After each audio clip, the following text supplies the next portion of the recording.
Class 9 म्हटलं तर surface area and volume हा चॅप्टर क्लास 10 मध्ये मेन्सुरेशनचं रूपांतर घेणार आहे.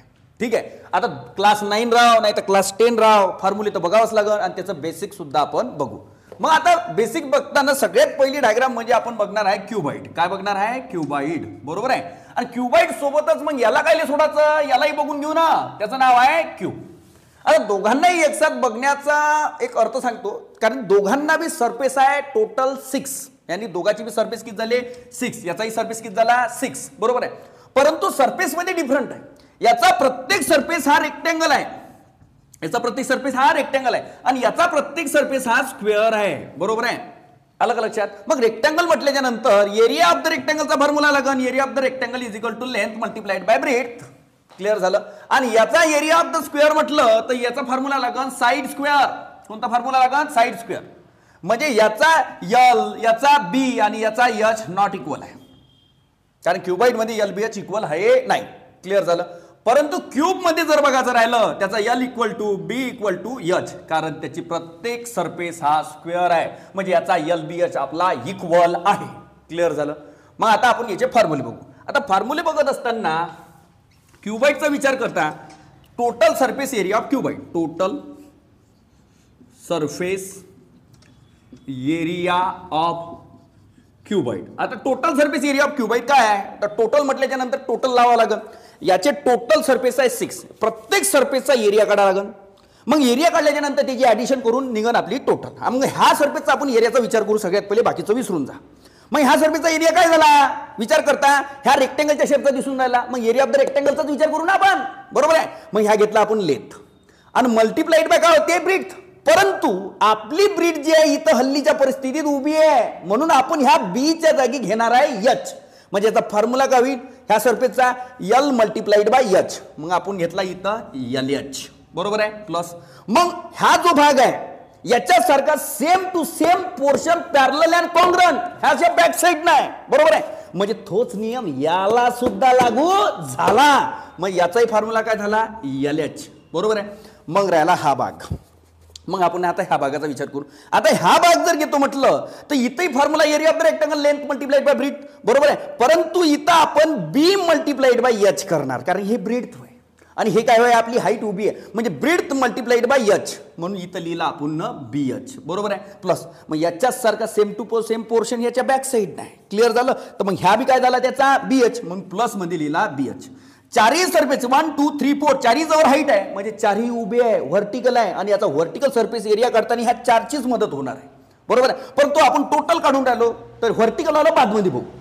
टोटल मध्ये मग राहिले दोन पोर्शन, एक वरचा आणि एक खालचा. ह्या जो हॉरिझॉन्टल आहे झोपून, बरोबर आहे, याच्या जवळ नाही आहे हाईट, बरोबर आहे. मग याच्याजवळ हाईट नाही आहे तर याच काय राहील, मग राहील काय याच्याजवळ एल मल्टिप्लाइड बाय बी, बरोबर आहे. म्हणून याचा लिहिला आपण L B. Same to same खालून सुद्धा आहे, बघून घे, एल मल्टिप्लाइड बाय बी, बरोबर आहे. तर ह्या घेतला एल मल्टिप्लाइड बाय बी. मग आपण याची ऍडिशन करू. L H twice L H, बरोबर आहे. बी एच ट्वाइस बी एच आणि इथं एल बी ट्वाइस एल बी. यानी की इथं बी 2 इथं बी 2 इथं बी 2 सेम टू सेम. त्याला धरून ओढू, कॉन्स्टंट काढू, ओढला 2. मग अंदर कोण राहिलं लबाड हलकट आणि हे बैताड हलकट आणि हे लबाड बैताड, बरोबर आहे. असल्या तऱ्हेनं आपला फॉर्म्युला 2 मल्टिप्लाइड बाय ब्रॅकेट मध्ये L H plus B H plus L बी असा total surface area of cuboid आपला निघला. क्लिअर झालं. मग त्याच्यानंतर फॉर्म्युला कोणता व्हर्टिकल. आता vertical surface area of cuboid, vertical surface area of cuboid. आता व्हर्टिकल सरफेसचा विचार केला तर व्हर्टिकल म्हणजे काय, व्हर्टिकल म्हणजे लॅटरल. व्हर्टिकल म्हणजे काय लॅटरल, म्हणजे हे वालं उभं जे आहे परपेंडिक्युलर आहे, बरोबर आहे, म्हणजे ज्याच्याजवळ हाईट आहे. मग असे सरफेस किती आहे क्युबाइड जवळ, हे वरचा आणि खालचं ढोबर सोडावं लागेल. आहे किती 1 2 3 4, म्हणजे ज्याच्याजवळ एल एच आहे हे वाले आपले 4 घ्यावं लागेल, कारण याच्यात जवळ एच एच एच एच आहे. मग L H twice L H plus B H twice B H आणि दोघाही जवळ twice H same to same आहे, म्हणून धरून ओढू त्याला कॉन्स्टंट निघला. तर ब्रॅकेट मध्ये निघला एल प्लस बी, यानी की ब्रॅकेट मध्ये काय निघला L plus B twice H bracket L plus B. Vertical surface area of cuboid आपला निघला. असल्या तऱ्हेनं व्हर्टिकल म्हणजे क्युबाइडचा टोटल आणि व्हर्टिकल खतम झाला. आता राहिला त्याचा व्हॉल्यूम. आता व्हॉल्यूम बघताना नीट लक्ष घे. व्हॉल्यूम, आता व्हॉल्यूम का म्हणते, व्हॉल्यूम ऑफ क्युबाइड, व्हॉल्यूम ऑफ क्युबाइड का म्हणते. आता व्हॉल्यूम ऑफ क्युबाइड बघताना याचा पहिले सांगितला होता ह्या वय त्याचा यल, बरोबर आहे, आणि हे त्याची ब्रीथ, आणि हे उभं जे आहे हे वय एच, म्हणजे L multiplied by B multiplied by H. इथं लिहू ना आपण L multiplied by B multiplied by H. हे महत्वपूर्ण आहे, आपल्याला माहित पाहिजे म्हणजे पाहिजे. असल्या तऱ्हेनं आपला क्युबाइड खतम झाला. त्याच सोबत आहे आपला क्यूब. आता क्यूब बघताना आताच आपण चर्चा केली क्यूबचा प्रत्येक साइड हा स्क्वेअरच्या शेपचा राहते. आता क्यूब आपण डायरेक्ट बघू. आता क्यूब हेडिंग टाकलं क्यूब. आता टोटल सरफेस काय आहे, total surface area of cube. आता total surface area of cube घेताना क्यूबचे टोटल सरफेस यानी की टोटल सरफेस आहे त्याचे 6. मग प्रत्येक सरफेसचा एरिया कसा आहे सेम, कारण एलबीएच आहे सेम, बरोबर आहे. मग इथं काय होईल आपला ह्याचाच विचार घेऊ ना. इथं पाय 2 च्या जागी मी 2 लिहिला ब्रॅकेटमध्ये, एलच्या जागी मी एलच ठेवतो. परंतु इथं जो एच आहे एलच्या गाठन एल इंटू एच, एचच्या जागी मी एलच घेणार कारण इथं एलबीएच आहे सेम.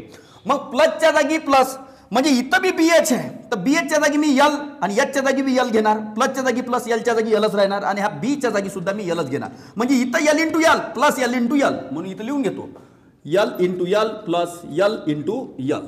असल्या तऱ्हेनं म्हणजे 2 multiplied by L square plus L square plus L square. ब्रॅकेटमध्ये काय झाला 2 multiplied by 3 L square, L square L square L square.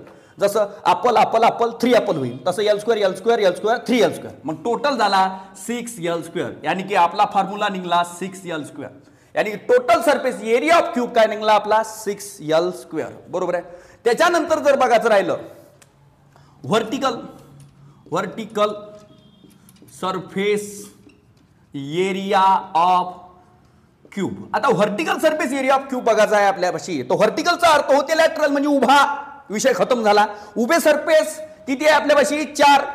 उभे सरफेस किती आहे 4, 1 2 3 4, आणि याचा एलबीएच आहे same, L equal to B equal to H. म्हणजे याचा अर्थ ह्या 6 यल स्क्वेअर मधून 6 कासाठी घेतले कारण 6 सरफेस आहे. मग व्हर्टिकलचा विचार होऊन राहिला तर 2 सरफेस गायब होईल, वरचा आणि खालचा दोघांचा विचारच नाही केला जाईल. मग उभेवाले घेतले जाईल तर ते होईल आपलं 4 यल स्क्वेअर. किती यल स्क्वेअर झाला 4 यल स्क्वेअर, कारण की वरचा आणि खालचा सरफेस गायब झाला तर उरले 2 सरफेस गेले हटासावन की घटा, उरले किती आपल्यापाशी 4 यल स्क्वेअर. म्हणजे vertical surface area of cube आपला खतम झाला.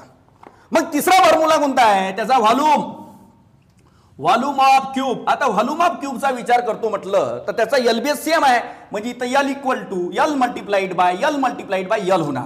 म्हणजे यल मल्टिप्लाइड बाय बीच्या जागी यल आणि एचच्या जागी सुद्धा यल, मग का होईना आपला यल क्यूब. असल्या तऱ्हेनं व्हॉल्यूम ऑफ क्यूब सुद्धा आपला खतम झाला. म्हणजे फॉर्म्युला क्यूबाइड आणि क्यूबचे खतम झाले. आता याच्यामध्ये विचार जर करतो म्हटलं कोणत्याही डायग्रामचा एरिया अगर काढतो म्हटलं, अगर युनिट अगर सेंटीमीटर आहे तर डायरेक्ट सेंटीमीटर स्क्वेअरली, आणि मीटर आहे तर मीटर स्क्वेअरली. एरियाची गोष्ट चाहे तो कोणती डायग्राम असो. अगर व्हॉल्यूमचा विचार करतो म्हटलं व्हॉल्यूम, आता व्हॉल्यूमची गोष्ट करतो म्हटलं तर कोणत्याही डायग्रामचा व्हॉल्यूम असन, सेंटीमीटर असन तर सेंटीमीटर क्यूबली, बरोबर आहे, आणि मीटर असन तर मीटर क्यूबली. विषय खतम झाला. अलग लक्षात.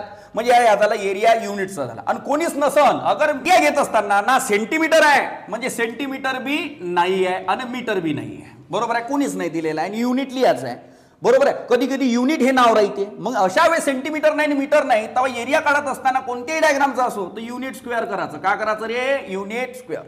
अगर मी व्हॉल्यूम काढत आहे आणि सेंटीमीटर आणि मीटर भिणे आहे नाही तर त्यावेळेस युनिट क्यूब करायचं. का करायचं, युनिट क्यूब करायचा. विषय खतम झाला. अलग लक्षात.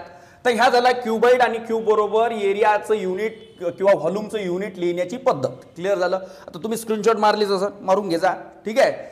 तर आपण आता याच्यानंतरचा बाकीचा जो भाग आहे तो पुढच्या व्हिडिओला बघू.